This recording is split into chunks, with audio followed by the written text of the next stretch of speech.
ഇത്രയധികം കോടികൾ കയ്യിൽ നിന്ന് പലരോടും കടം വാങ്ങിച്ച ഒരു പ്രൊപ്പഗൻഡ നടത്താൻ മാത്രം എനിക്ക് കേരളത്തിലെ ഒരു രാഷ്ട്രീയ കക്ഷിയോടും ബഹുമാനമില്ല എന്ന് പറയാൻ ഞാൻ ഈ അവസരം ഉപയോഗിക്കുകയാണ്.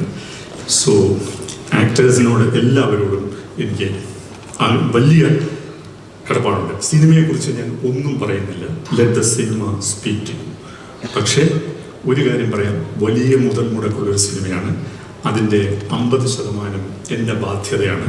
ഞാൻ നിലനിൽക്കണോ വേണ്ടയോ എന്ന് തീരുമാനിക്കുന്ന സിനിമയാണിത്. അപ്പോൾ എന്നെ സംബന്ധിച്ചിടത്തോളം അത്രയും നിർണായകമായ സിനിമയാണ്. അപ്പോഴാണ് ഞാൻ അറിയുന്നത് ഇതൊരു പ്രൊപ്പഗൻഡ സിനിമയാണ്.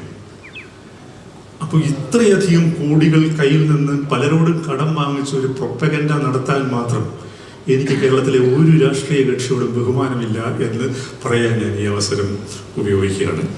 ഇത് ഒരു പ്രൊപ്പഗൻഡയുമല്ല.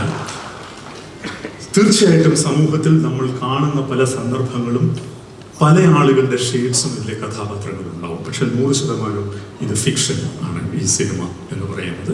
പക്ഷേ കേരള രാഷ്ട്രീയത്തിൽ എനിക്ക് പറയാൻ ആഗ്രഹമുള്ള ചില കാര്യങ്ങളെക്കുറിച്ച് ഞാൻ ഈ സിനിമയിലൂടെ സംസാരിക്കുന്നുണ്ട്.